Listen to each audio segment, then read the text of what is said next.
अस्सलाम everyone, this is me Najmul Hussain from Najmul dental and cosmetic clinic skin specialist. और आज मैं बात करूंगी इस न्यूज़ के बारे में जो कि इस वक्त सोशल मीडिया पे बहुत ज़्यादा सर्कुलेट कर रही है, जिसके अंदर लिखा है कि इंडियन एक जो गानों के दौर के अंदर जो एक रिमिक्स का दौर आया था और उसकी जो क्वीन है काटा लगा गर्ल, जिनका अभी जो है वो डेथ हुई है, कल परसों जिनकी डेथ हुई है, उनकी डेथ के बारे में ये न्यूज़ सर्कुलेट हो रही है कि she was undergoing anti-aging treatment for last 5-6 years before sudden death। और लोगों का ये कहना है कि because she was taking this medication, और वो एंटी एजिंग सर्विसेज ले रही थी, एंटी एजिंग मेडिकेशन ले रही थी, एंटी एजिंग जो इंजेक्शंस या फिर ओरल मेडिकेशन ले रही थी, उसकी वजह से जो है वो इनकी डेथ जो है वो कॉज हुई। तो मैं आपको बता दूं कि शी वॉज ऑन, उनके डॉक्टर जो है, पहले तो मैं आपको बता दूं थोड़ी सी डिटेल कि उनके जो डॉक्टर हैं, क्योंकि ये बात जो है वो उनके डॉक्टर के ऊपर जा रही थी कंटिन्यूसली कि उनकी मेडिकेशन की वजह से ऐसा कुछ हुआ है। तो उनके डॉक्टर का बयान आ चुका है और उन्होंने बता दिया कि ये कौन सी मेडिकेशन ले रही थी फ्रॉम लास्ट 5 to 6 ईयर्स। ये जो मेडिकेशन ले रही थी वो ले रही थी normal 500 mg vitamin C, which is very common. Everyone is taking vitamin C 500 mg, जो कि आप लोग कभी पानी में घोल के पीते हैं, कभी आप लोग कैल्शियम के साथ ले रहे होते हैं, कभी आप जो है वो जब भी कोई डॉक्टर आपको कोई मेडिसिन देता है तो उसकी एब्जॉर्प्शन के लिए विटामिन सी की जो टैबलेट है वो दी जाती है, बिकॉज विटामिन सी आपकी बॉडी को इंटरनल हीलिंग करता है आपकी बॉडी की, और दूसरी आपकी जो स्किन है उसको भी ग्लो करता है, थोड़ा सा अंदर से हीलिंग करता है। और आपकी जो मेडिसिन होती है, विटामिन सी का सबसे अहम तरीन जो काम होता है वो ये होता है कि वो आपकी जो मेडिसिन होती है उसकी एब्जॉर्बशन के अंदर उसको 100% एब्जॉर्ब कराने में वर्कआउट करती है, उसके अंदर हेल्प आउट करती है। तो ये जो है वो विटामिन सी 500 mg ले रही थी, which is I think very normal. और दूसरी चीज़ जो ये ले रही थी वो ले रही थी ग्लूटाथियान।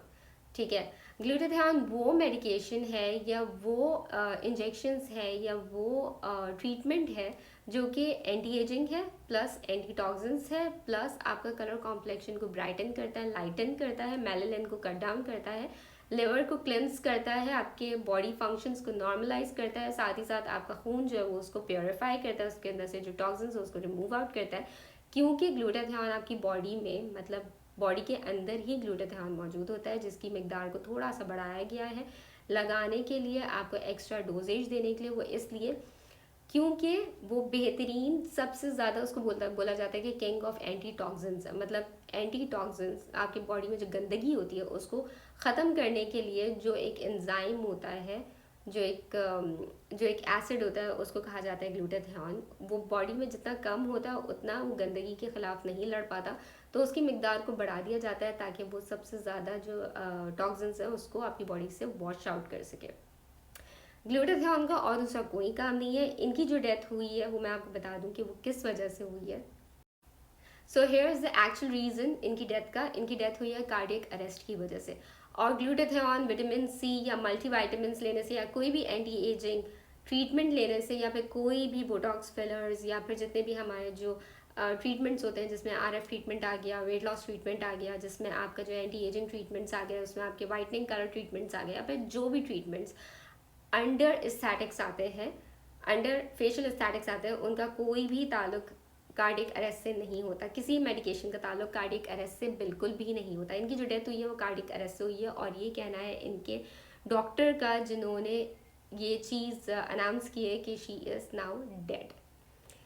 तो लोगों के दिमाग में जो भी मिसकॉन्सेप्शंस आए हैं इस वीडियो, सॉरी, इस न्यूज़ से पहले वाली जो मैंने न्यूज़ दिखाई थी उसको देख के कि इन्होंने एंटी एजिंग, क्योंकि ये एंटी एजिंग ट्रीटमेंट्स के ऊपर थी और ये इंजेक्शंस ले रही थी, और ये वाइटनिंग इंजेक्शंस ले रही थी, और ये एंटी एजिंग इंजेक्शंस ले रही थी, मल्टीविटामिन इंजेक्शंस ले रही थी, एंड सो ऑन।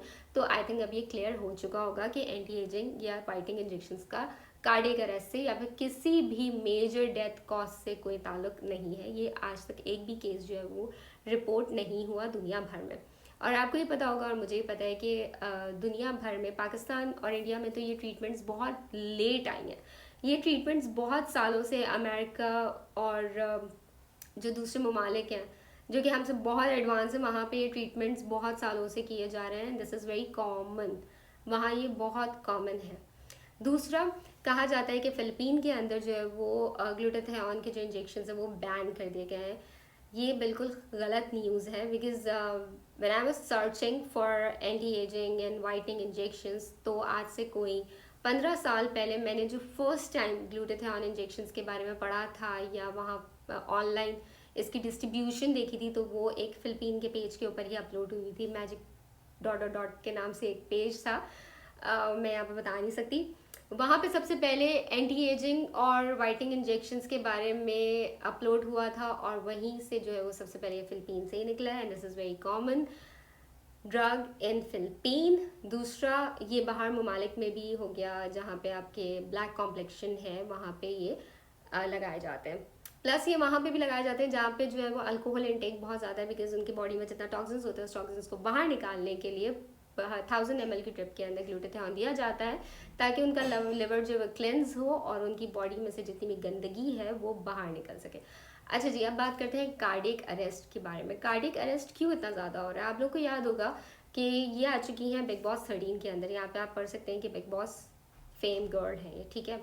ये बिग बॉस में आ चुकी हैं, और बिग बॉस 13 में ही इनके साथ इनके एक कुलीग थे जिनका नाम था सिद्धार्थ शुक्ला, शहनाज गिल के साथ, जो जिनको को रिलेट किया जाता है।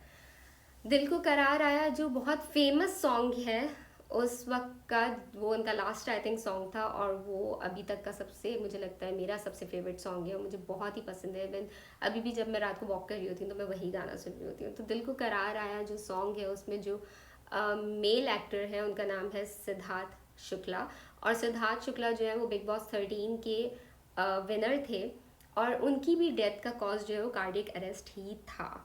कार्डियक अरेस्ट क्यों था और क्यों बॉलीवुड में या इंडिया में, खासतौर में बॉम्बे में बहुत ज़्यादा कार्डियक अरेस्ट देखा जा रहा है यंग लोगों में? लाइक 40s भी मैं बोलूँगी यंग ही होते हैं, 40 नथिंग, ठीक है। बाहर ममालिक में तो 40 को बोला ही जाता है कि 40 is naughty, like 40 is like age, अच्छी एज होती है जो आप बहुत मेच्योर, जिसके अंदर थोड़े से हो जाते हैं, या तो मेच्योर हो जाते हैं या फिर आप बिल्कुल नॉटी हो जाते हैं।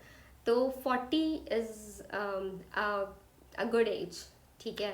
तो ये जो यंग एज है 40 के अंदर जो है वो क्यों इतना ज़्यादा बॉम्बे के अंदर कार्डियक अरेस्ट हो रहे हैं? सिद्धार्थ शुक्ला जो है उनकी भी डेथ हुई कार्डियक अरेस्ट से, उनका भी रीज़न यही था और इनका भी रीज़न यही है। बेसिकली होता क्या है, जब आप 40s के अंदर एंटर होते हैं आपका मेटाबॉलिज्म बहुत स्लो हो जाता है, ठीक है।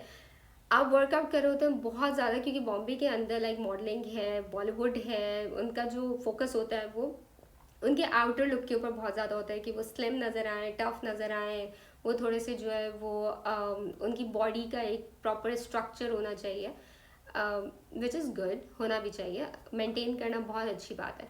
लेकिन ओवर मेंटेनेंस की तरफ चले जाना, ओवर वर्कआउट की तरफ चले जाना इज़ टू बैड। लाइक अगर आपकी बॉडी वज़न बर्दाश्त कर सकती है उठाना 10 किलो, तो 10 किलो ही वज़न आप उठाएं, ना कि आप जिम जाके अपनी बॉडी को जो है स्ट्रेस आउट करें और आप 100 किलो वज़न उठाना शुरू कर दें। ऐसा वर्कआउट करें कि जो आपकी बॉडी को थका रहा है इंटरनली, आपके दिल के ऊपर वेट आप इतना ज़्यादा डाल लें कि वो नहीं बर्दाश्त कर पा रहा, इसकी वजह से जो है कार्डियक अरेस्ट हो रहा है वहाँ पे बहुत ज़्यादा। इसके अलावा जो है वो आपका सुबह वो उठते हैं, सुबह वो जाते हैं योगा पे, फिर उसके बाद जाते हैं अपने वर्कआउट पे। 10-10 घंटे 5-5 घंटे वर्कआउट करना इज़ नॉट रिकमेंडेबल। उसके बाद फिर घर पे आने के बाद वहाँ पे लोग खाना खाते हैं, और खाना खाने के बाद वो वॉक पे निकल जाते हैं, ये भी रिकमेंडेबल नहीं है। लाइक अगर आप खाना खा रहे हैं तो खाना खाने के एटलीस्ट 1-1.5 घंटे के बाद आपको वॉक पे जाना चाहिए, वरना आपको हार्ट पे इफेक्ट आता है। तो प्लीज़ मैं आप लोगों को ये बात बोलूँगी कि ये जो न्यूज़ सर्कुलेट हो रही है, हर न्यूज़ पे एक तो सीरियस नहीं हो जाते, ठीक है, उसको पूरा रीड करते हैं, पढ़ते हैं और फिर उसके बारे में बात करते हैं। और दूसरा ये कि आपकी एज के हिसाब से जितना वर्कआउट आपके लिए रिक्वायर्ड है आप उतना ही वर्कआउट करें, अपनी बॉडी को ओवर स्ट्रेस आउट नहीं करें। दूसरा, डाइट अच्छी लेना स्टार्ट करें, जंक खाना बिल्कुल बंद कर दें और अच्छी लाइफस्टाइल की तरफ जाएं। तो यही आज का मैसेज है। Thank you so much. अल्लाह हाफिज़।